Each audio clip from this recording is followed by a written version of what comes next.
All right, everyone, welcome. Glad to have you here. Today's presentations, we're going to focus on building out agents in a way that is more enterprise focused and process oriented.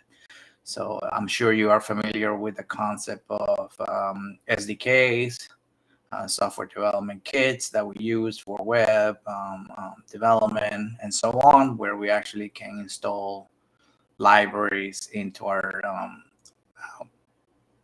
development environment, and we can leverage those libraries, right? So the ADK, Google ADK, is basically just a library with a nice branding of agent specific. Today's presentation, we're gonna talk about how to use that SDK, how to leverage that, but also how to extend it. So the reason behind this is that we're not just really showing how to use it. The goal here is to try to for us to understand how to use that SDK and any SDK that is available for us, and so we can build software where we can actually be agnostic to the SDKs, right? And we can actually just use some more core features to be able to leverage the SDKs. And if you want to replace that, then how do we do that?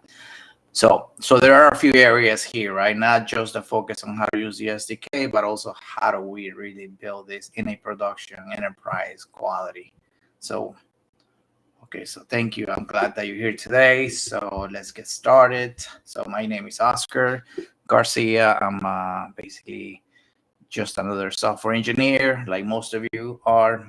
I focus on a lot of data, web, and AI technologies. I'm also an author. I wrote a book about data engineering with the scope of with that process oriented approach. So it's an interesting reading. It's not just about using tools, but actually how to go into the engineering process and how to build data engineering solutions with that type of an approach. But I'm really glad that you're here today. And today's focus is really mostly on how do we build agents with an SDK, and what are we building today, right? So the goal is, okay, so let me just give you the high level overview of what we're looking at right now. Okay. So basically, when we go to build anything and we use an SDK, we use their core features, right? Their core libraries, and we import them into our projects, and we're able to use them and basically build a solution that way. One of the problems with that type of approach often is the case that we repeat a lot of the code, right? So basically, we import into all the different files, and we use the same interfaces, the same classes for that SDK, and we keep doing, and everybody's doing their own little approach, right? So for example, multiple developers doing it differently, and there's no consistency, right? So that creates a lot of problems, maintenance problems, and what we call technical depth over time is just hard to maintain. So what we're doing here is just to give you this high-level architecture where we actually talk about using an SDK. It could be anything, but with the focus of SDK today, and we build our core foundation, right? And the core foundation is what we see as our libraries to be able to leverage and able to abstract out anything that is third-party. Right. And the goal here is just to show you how to take an approach like this and how to think about doing things with that type of mentality. So here, what this architecture diagram is basically telling us that we have a blueprint, and the blueprint is, we have a core agent, what we call base agent. That base agent really is your core features, really all the things that are basically foundational when it comes to we want to build agents this way with these core features, with this activities, like for example, you can have security, login, exception handling, and things of that nature. So you want to probably have something that's very common, so it's easy to port into another new project, and you basically inherit or take all those features already built in for you. That's really the goal. So here in today's journey, we're gonna talk about building that out. Just a simple approach, nothing sophisticated, but it gives us the concept. And all of this is also backed up by a GitHub repo where you can actually look at the code and you can play with it and extend it to what you want. So we're going to start with the base agent, and then we're going to move on into a basic agent. And the basic agent is just to show the approach, right? Just to show that I have a core feature that I can reuse and I can extend. So the basic agent now can be extended to do something. And an example of that is when we move on to a tool agent, right? So the tool agent now is a more advanced agent that uses MCP tools. And basically those tools enables you to integrate with other systems or other platforms, right? So for example, if you wanted to access Google Cloud Storage, right? A data lake, or maybe a data warehouse system like BigQuery, SQL Server, and so on, then that you need a tool. So the agent needs a tool to be able to understand the protocol, be able to understand how to interact with it, and be able to use it, to leverage it, right?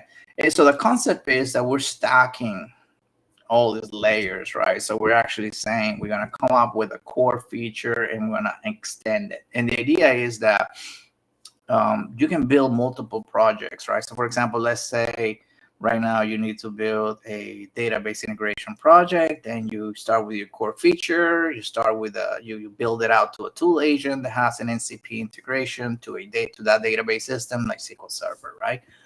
Or it could be completely different. It could be maybe an API integration to a third-party system. So you start with a base agent and you create a tool agent that uses MCP integration with an API, right? So it's different, right? So, but the idea is that you have this core library that adapts and follows your governance, right? Your system requirements. Right, and you completely lose the dependency of that third party. That third party is easy to replace with some other framework if you need to, and that's the key here. By abstracting that layer out and enhancing your own system, your agents, your frameworks, right? Then you're able to easily remove dependencies, third-party dependencies, right? That's the key here, third-party dependencies. But so that's the idea here. That's what we're trying to achieve in today's conversation. So, and to show you how the runtime works also, so we want to cover a little bit of the ADK, the Google SDK, basically to show you how it works and how you can use it to interact with it, because we need like a harness, right? We need like an environment where we can actually run our agents and we can see them and we can interact with it, because there is the concept of a chat agent where you can actually talk to it, right? You can interact with it, but most of these agents are not for that purpose. Most of these agents are mostly for standalone and self-governant agents, right? So they run on their own and they execute a workflow based on some system configurations and requirements and so on. So, but to kind of test it, or initially, you probably want to interact with it. So the Google ADK has a very nice tool, and we are going to take a look at that. And that tool enables us to kind of just simulate some of these prompts that you can do when you execute a workflow, right? And it provides an agent runtime environment. And this agent runtime environment is one of those things that is kind of not well explained. It exists in the sense that when you build an agent outside the SDK, as an example, outside this tool, this environment, you need to create a concept of a system pipeline and an agent runner. And that's basically your runtime, right? What that agent runner handles basically the orchestration. It handles the ability to set up, for example, memory, right? So an agent does now an agent is just basically the engine that talks to the large language models, like Gemini as an example, but it doesn't do anything else other than know and understand how to use tools, MCP tools, and so on.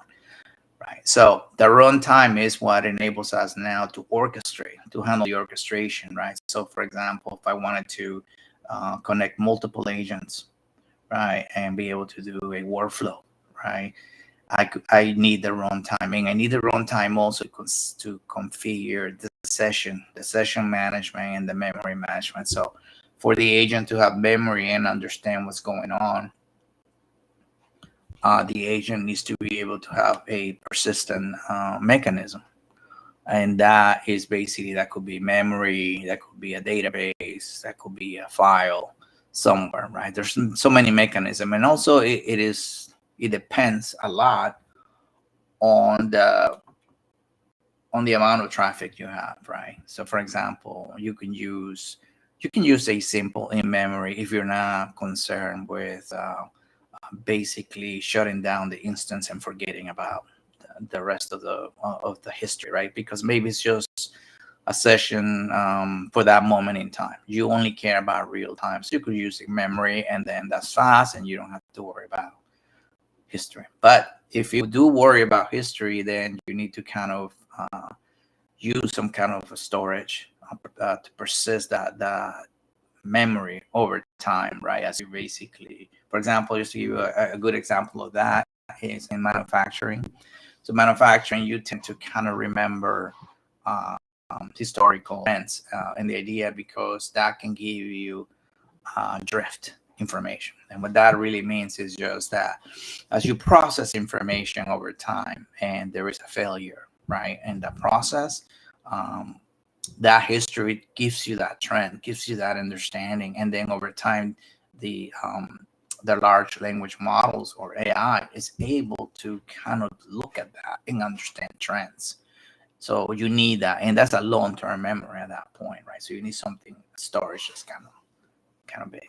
In today's presentation, we're just gonna basically focus a little bit on SQLite. We'll use the SQLite engine to be able to show you how to wire that memory in a very simple way. But the point here is to kind of understand those concepts.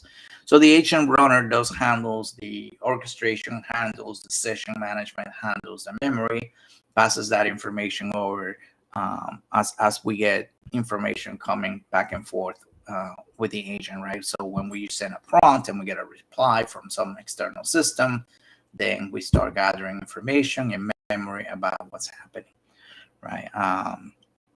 So that's really what the agent runner is all about, and it's the key component here for anything to run, really. So what the ADK does in this web tool, and you'll see more about this tool in a bit, basically it provides that off the bat. So basically the focus is that you build your agent. So if you look at the documentation, and I'll take you to that also in a minute, you'll be able to run the agent without any more bootstrapping or any kind of main entry point to a runtime.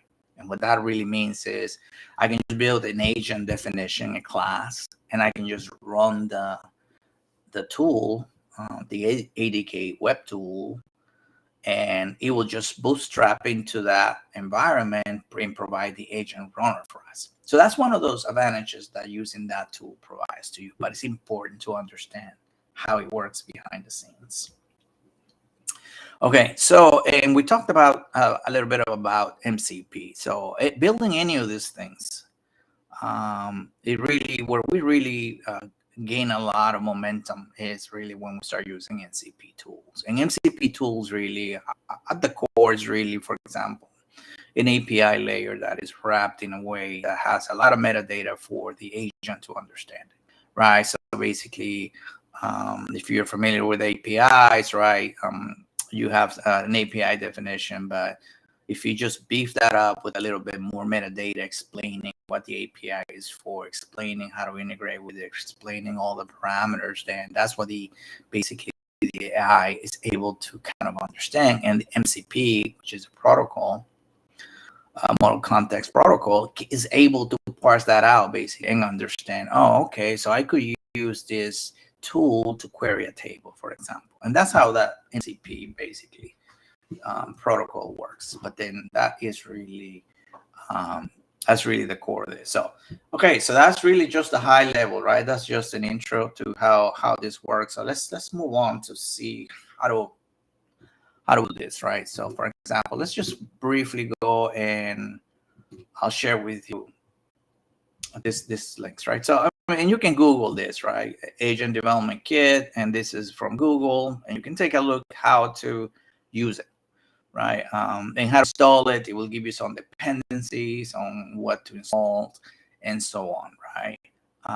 But when I see things like this, right, PIP install, Google ADK, and all those, yeah, those are kind of the PIP install. If you're not familiar with that, that's just a way for you to install libraries in your Python project, right? If you use web, any type of web framework, maybe like React or React, you use npm packages, right? And you do npm setup, and then basically that's how that works. So that's really what that is. But when I see things like that, then I know that's just quickly prototyping, right? It's just how it is. It's really, we're not doing that in a real enterprise type environment, right? We need to build processes to be able to do them.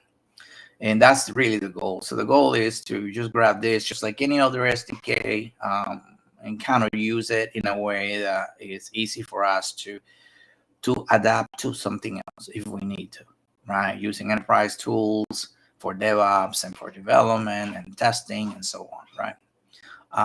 But you have it here. It's important to sort of understand behind the scenes how this works, right? And basically what this is telling us is that I can instantiate an agent, and I can pass a tool to it, right? That's a Google search tool. It's just an MCP tool that enables an agent to use it. And if you do a search, basically agent, it'll be able to run and just query or search for whatever you need.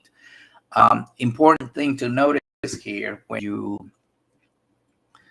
look at these libraries, right? The core library is the ADK, and then there are tools in there, right? And what that means is that they have built-in tools for certain things, for Google search, for BigQuery, and for other technologies out there. But they don't have tools for everything, right? And everybody else is building their own tools. If you want Microsoft, if you want GitHub repo, you look at the GitHub tool, and so on, right? So you can just integrate with those tools, bring them over, and pass them as tools into the agent, and then the agent is capable of doing that. I use C# and I use TypeScript also for projects. So I use a lot of the TypeScript libraries.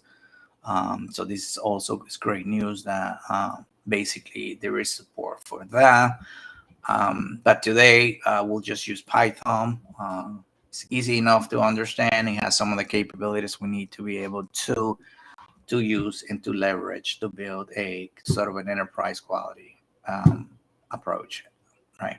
So, okay, so I wanted to share also this repo, right? So this GitHub repo is really where we are working today. So everything that you see today is from here. And this repo has a collection of stuff that I built, so use cases, right?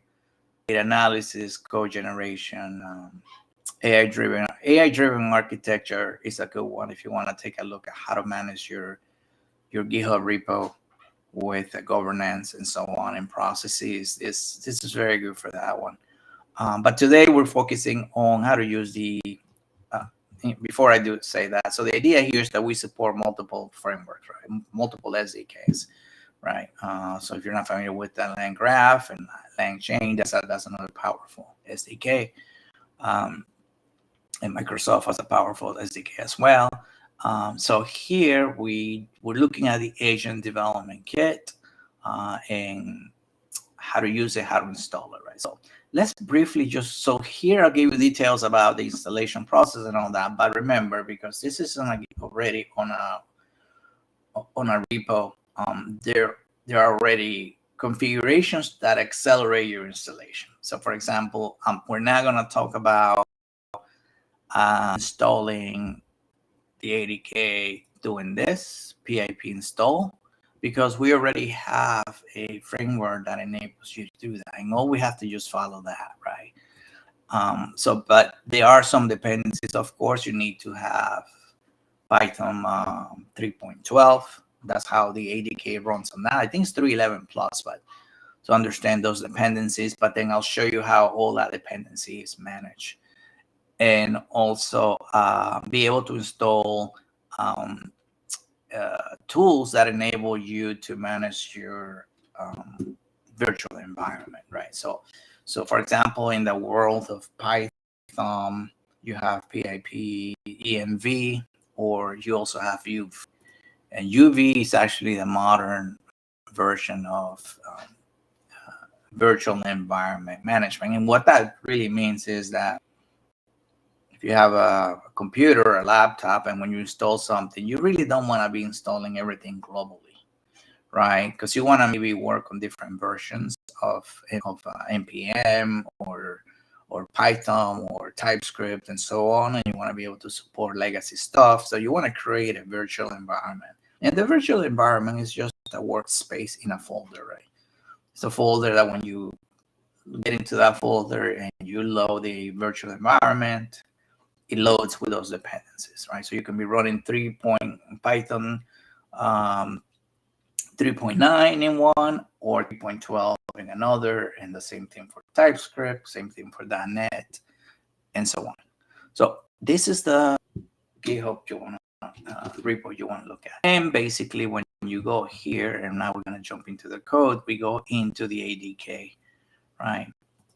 That folder is where we want to be, right? Okay. So this is the web version. I'm going to jump into Visual Studio now to show you how that looks. Okay. All right. So here we are. So this is Visual Studio. I'm going to blow this up a little bit. Let me see if any questions so far. Okay. Okay. Everyone else, thank you for joining.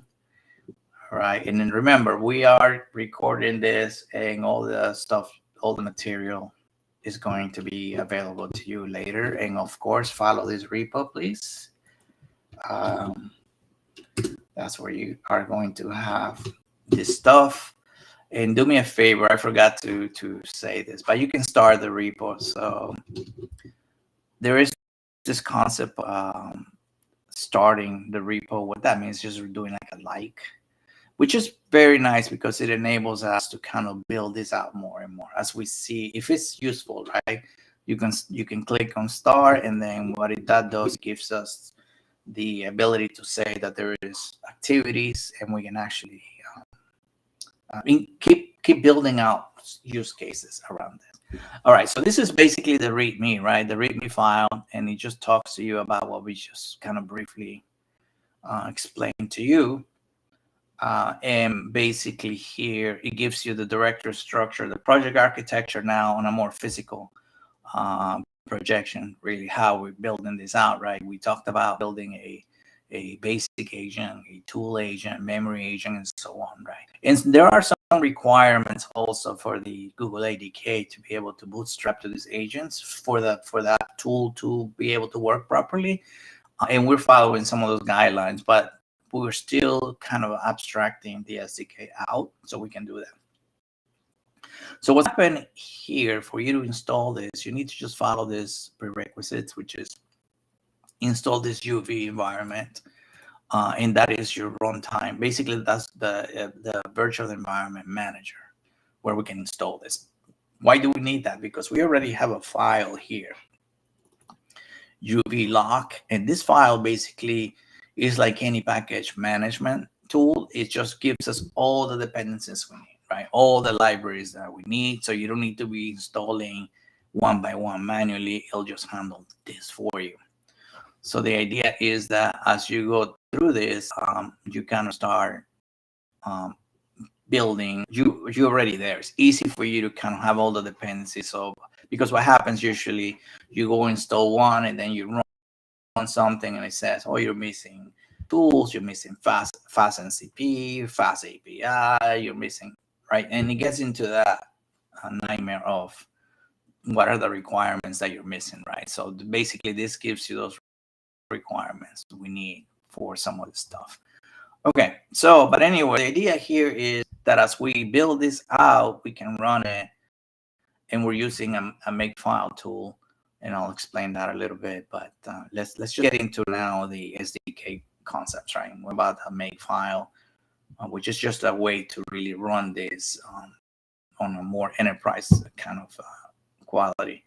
What you want to look at here is on the ADK folder. The ADK folder has this structure here with the tools and the agents and so on. So we look at the core library, right? And the core library, basically what that is defines a base agent, right? What you will notice here is a little bit more advanced than just kind of defining an agent class and some parameters. There's some configuration here that we need to be able to support some of this stuff that we are talking about today, which is the ability to not hard code prompts, the ability to extend an agent, the ability to add tools to an agent, add memory, and so on, right? And kind of building blocks, right? So the idea is here that usually instead of us hard coding some of the stuff, we're going to use environment variables, right? And we're going to be able to configure this. So imagine if today we're running on Gemini 5 or 3, and then tomorrow we want to upgrade to 4 or 5, 6, right? Then you don't come and change the code. You only, through your DevOps process, you kind of just change that configuration and you push that to your production environment. And now you're more in a governance type process oriented, right? Where you actually are doing rollouts. You're not doing code changes for everything. You're only doing configuration changes for your rollouts. That's what I meant to say, right? So this gives you just a very simple base class, right? And if you think about object oriented, right, it's basically we're trying to build an abstract base class that it has core features, core functionalities, but it doesn't do anything on its own. And that's basically the deal here, because that's what it enables us to be able to do to have reusability of the code, to be able to extend the code, to be able to be polymorphic, and all those things that enables us to build very high quality frameworks. But so the base agent is important, and now we export some of these tools are important. And this is kind of a Python requirement where we actually start basically exporting, right, some of the core classes and so on. Because if we wanted to, we can create a library of this, right, a package, a PIP package, and deploy this. And that's really how you want to do this, right? In the sense of as you continue development and enhancing your system, that's how you want to do that. Okay, so we do have a core class, and we talked about building now some of our agents. Like, for example, let's take a look at a basic agent now and see how that will work. Okay, so you have the core, you have some data, some tools here. Let's tool agent and basic agent. So basic agent, if you open this up here, right now you can see you have the agent class and you have the environment variable. So this agent now provides its own environment variables, and it's just basically given some settings, right? For example, settings for your Google project, your settings for your the model you want to use, and all of those things that are maybe a system prompt if you want, right? As opposed to be hard coding stuff in the code, you can build your prompts in configuration files, and as you and load the agent, then basically you can read those configurations and you can load those instructions into the code, right? And that's basically how you start moving away from hard coding prompts and do that. But environment variables are really not that good for big prompts, like for example, governance and security requirements and so on, right? So there are other mechanisms that we can leverage to do that. But this is just a simple one. If your prompts were simple enough, you can do that, right? So, and just to show you a more sophisticated way of doing that, we can look at the tool agent. And the tool agent now has also environment variables, but this one is just not using a prompt. It's really using a file pointer, right? You're saying basically anything when you bootstrap, when you load the agent, add this as the agent instructions, right? In the code you saw, we'll pin that agent on the in the code. You'll see how the agent loads this instruction. So basically what that will do is it's just going to go ahead and run that and load it from this folder, right? So if you look at this folder, you have the instructions here. And now these are more advanced instructions, right? These are more now more sophisticated, right? You have system instructions, governance rules, data analysis, project requirements, and so on. These are rules that you need for the agent to really understand what it needs to do, right? So there's a difference between the system prompt, which gives you the personality, gives you the role, the understanding of what the agent can do, and some of the limitations, right? Only use the tools that are available to you. Only response with information related to that project. Do not provide feedback or of some random stuff, right? So that you are boxing in the scope of work for that agent, and trying to define how it needs to behave.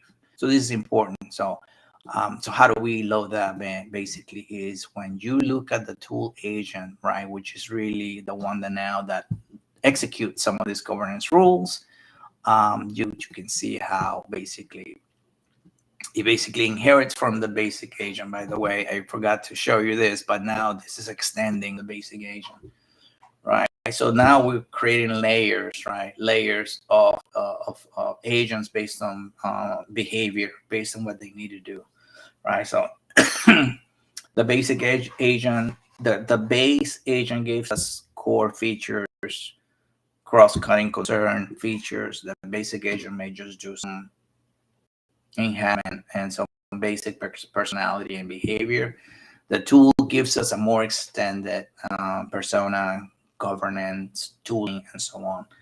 But the idea here is that you inherit from it, so we're extending it, and we're actually now saying, hey, I have a system prompt file. Yes, you do, and then do this. So imagine if you have this running on production and you really needed to change the behavior and update the governance of that, then your DevOps team, all they have to go is update those environment variables and files, markdown files, and push them to production. And the next time that the agent executes and runs and it loads all this information, then the behavior changes, the constraints change, right, based on what the new governance is. So this is basically how we start building out, adding tools. So in this case, we're doing tool registration, and we're saying, let's plug in the BigQuery tool, let's plug in the Google Cloud Storage tool, and we're now giving the agent capabilities and that we're actually adding self-diagnostic tools to be able to say, every one of these tools also, they follow a common interface, right? And the common interface basically says, all of you follow this model and provide features to support things like validate, right? So for example, we want to validate that the connection to BigQuery is correct, is good, that the GCS connection is good. And we want to basically say, what are their tools, right? What's available. And this is a good example of tools, right? If you look at this tool set, there's one, BigQuery and Google Cloud Storage. And the idea here is that we're going to be pulling a data lake for files, and BigQuery, we're going to be integrating to BigQuery for data integration, basically. But if you look at the tools, for example, let's look at the tools definition here in this folder, right? We have this GCS tool, and basically this tool set, if you take a look at this one, right, it actually does multiple inheritance on some of the core features of the NCP toolset for the interface definition, signature of that interface, and a diagnostic toolset to be able to understand how to behave, how to be able to understand the diagnostic of it, right? And if you notice, this is an implementation from us, right? So this is actually what this is doing is saying, hey, go find this file and give me this server.py and give me the tool. So this is something we right. This is something, there is no GCS MCP tool. So this is something we're building, and we're saying, hey, use FastMCP and build this tool that enables us to list the files from a storage bucket and do file previews, which is download file, uncompress, so on. So this gives you that tooling, but compare that to a BigQuery tool. BigQuery tool, we don't need a server. We don't need a server because it is part of the ADK. So the ADK exposes a tool set for that, right? But we do extend it to be able to support our diagnostic approach, right? And we'll be able to kind of understand how to authenticate, right? So you need to be able to pass the keys and be able to say, hey, look, I want to create an authorization context, and this context with these credentials, so I can authenticate and basically be able to have access to the cloud. So basically that's as important. So you have also, we have this class here in the tools authorization and basically handles that for you. But if you notice, we're just kind of creating separation of concerns, right? We're creating different classes for the different responsibilities, right? So we understand we need a security context or authorization context to be able to authorize the access of all this infrastructure. So we build out this class that enables us to do that, and then all these other agent classes and tools can kind of use that if they need it to be able to generate tokens and be able to refresh the tokens and do all those different things. So this is really what that is doing, right? So in a nutshell, that is basically how you start building out more and more features. But just to quickly go here, I'll open this mouse so we just, I know time is running out. So the make file is really basically the ability to build out, run activities like running test cases, formatting, doing linting, and all that. So the make file gives us the ability to set up some dependencies like UV, which is our environment. So instead of us going like if you look at my terminal, instead of going like Python, run, and so on, right? We actually built a make file, different things. So we can actually go ahead and say make, and we can say do this, right? So we're here in the ADK folder, and we have our make file there, and this is what we're looking at right now. And we can say, for example, run this test, format this file, run this lint. So we can just say make, right, runs and lint, for example, right? And basically what that's going to do is just going to go ahead and run these things for us. And what it does, it just goes and starts saying, hey, look, you have a problem here. This memory agent has this session configuration.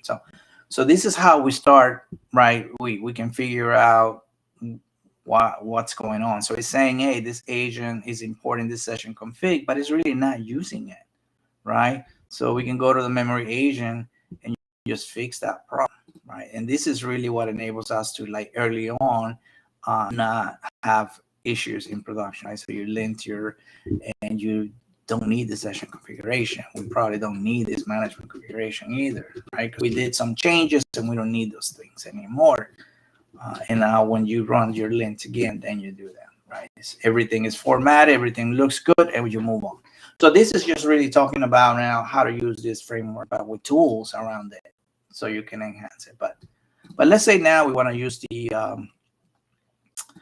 the agent, the web tools, right? So you can actually create, in the concept of ADK, you can run a web tool to pick up an agent. What we're gonna do is we're gonna use our Makefile to run the basic agent, for example, right? So what we do is we run make, and what it's gonna do is gonna use the virtual environment manager, and it's gonna run the ADK. So this is ADK specific, right? ADK web basic agent. If you had another framework, then that will change. That's going to change. But then your DevOps scripts will not change, because all they do is to make run basic, for example. Right. And what that does now is really, this is really launching now the ADK tools, loading what we talked about, the runner, right? That runner concept that we talked about, right? And what it does, it actually gives you the agents that you're looking at, the sessions, and so on, right? And it gives you information, state, artifact, evals are good for evaluating your agents. But this agent is up and loaded, right? And we can just basically chat with it. The goal here is not to build something that you can chat, right? It's really to be able to just kind of do a test-driven type approach, test-driven development, and just quickly test your stuff without having to run stuff. But here it says, hey, I'm a data platform assistant specializing in New York Transit, right? And how does it know that? Because when we build a basic agent, we basically told them to use this, right? This system prompt, right? And that's basically how that works. So in the same thing we can do now, we can actually just, if we kill that and we run it to run another agent, then we do run tool, right? And then this tool agent now is a more sophisticated agent that has tooling, and we can basically open this up and run the agent here, right? And it's a tool agent now, and the same thing, we can do that. And this one is a little bit more sophisticated. It has more features, more capabilities. It's saying, hey, look, I'm a tool agent. I got these tools. I can do all these things, and so on. And the idea here is that it is capable of moving forward and doing all this work on its own without having any interaction, like a session, like a chat session. Now, if you don't want to run this through the agents framework, you can still just code it, right? Like the way it really runs on production, we can just really just create a pipeline. And this illustrates how to build a pipeline and how to essentially do what the web tool is doing, which is creating a runner. It's creating a session configuration with storage, with the SQLite storage, and basically an agent runner, and passing that and loading the tool agent. And it's creating an orchestration. It's saying, I'm going to use this agent for storage, another one for BigQuery, and I want to execute some kind of level of workflow. Okay, so that's a lot. We cover a lot. Please take a look at this. Take a look at this repo. Also, quickly, that's my book. If you wanted to take a look at that, you can scan that QR code, and that will take you to basically a hub where I have links to different projects that I'm working on, and so on, right? So basically, if you have any questions, we do have some time, but I do want to thank you. Thank you for being here today. Let me see if I can, any questions you may have here. Let me look at the global community. Do you have anything to ask? Okay. But I know it's a lot of material, a lot of stuff we covered, but the goal here is to how to take that, any SDK, right, for that matter, and enhance it in a way that is that you can manage it in a production type, enterprise type quality, and be able to manage and enhance it and extend it and be able to kind of increase your productivity. That's really the goal of this presentation. So please take a look at the repo, clone it, make changes, enhance it. Just think about the approach. It doesn't have to be exactly that way. It's just the thinking process is what we're looking at, right? It's how to do those things as opposed to like if you use notebooks, for example, right? Like Python notebooks, it's just really like a spaghetti code. It's procedural code all the time, not reusable.